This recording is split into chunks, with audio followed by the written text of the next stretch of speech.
Business consultancy service വളരെ നല്ലൊരു പ്രൊഫഷനാണ്. ഒരുപാട് ആളുകൾ ആ പ്രൊഫഷനിലേക്ക് ഇപ്പോൾ എന്ത് ചെയ്യുന്നുണ്ട്, കടന്നു വരുന്നുണ്ട്.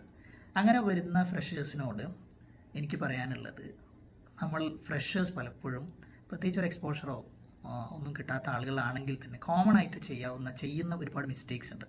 അത് ക്ലയൻറ്റിന് മില്യൺസും ബില്യൺസും ഇൻവെസ്റ്റ് ചെയ്ത് ബിസിനസ് ചെയ്തുകൊണ്ടിരിക്കുന്ന ആൾക്കാരാണ്. നമ്മൾ ഡയറക്റ്റായിട്ട് എൻഗേജ് ചെയ്തുകൊണ്ടിരിക്കുകയാണ്.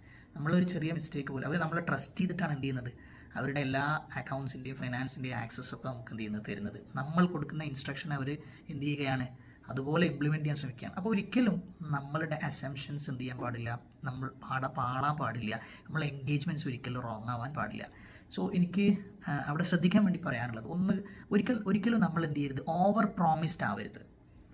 റിയലിസ്റ്റിക് അല്ലാത്ത ഒരു അസംഷൻസും നമ്മൾ എന്ത് ചെയ്യരുത്, നടത്തരുത്. ജസ്റ്റ് അസ്യൂം ചെയ്തിട്ടൊന്നും പറയരുത്. മാക്സിമം ഡാറ്റ ക്ലയൻറ്റിൻ്റെ അടുത്ത് കിട്ടാവുന്നത്, അതൊരു കടുകുമണിയോളം ഉള്ളതാണെങ്കിലും അത് ഇമ്പോർട്ടൻ്റ് ആണ്. അതെടുത്ത് നമ്മളുടെ അനലിറ്റിക്കൽ ടൂൾസൊക്കെ ഉപയോഗിച്ച് അനാലിസിസ് നടത്തി കൊണ്ടുവരുന്ന ഒരു കൺക്ലൂഷൻ ആയിരിക്കണം നമ്മുടെ ഡിസിഷൻസ്.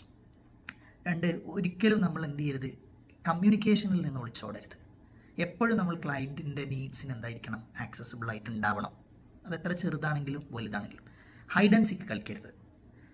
ടഫസ്റ്റ് സിറ്റുവേഷൻസ് എന്ത് ചെയ്യും, മുന്നോട്ട് പോകുമ്പോൾ വരും. വലിയ ക്ലയൻസൊക്കെ ആണെന്നുണ്ടെങ്കിൽ സ്വാഭാവികമായിട്ടും നമ്മൾ എൻഗേജ് ചെയ്തുകൊണ്ടിരിക്കുന്ന സമയത്ത് പ്രതീക്ഷിക്കുന്നതിലപ്പുറത്തേക്കുള്ള കാര്യങ്ങൾ സംഭവിക്കാം. അപ്പോൾ ഒരിക്കലും ഹൈഡ് ആൻഡ് സീക്ക് കളിക്കരുത്. അതിനെ കോൺഫ്രണ്ട് ചെയ്യാൻ എന്താവണം, തയ്യാറാവണം.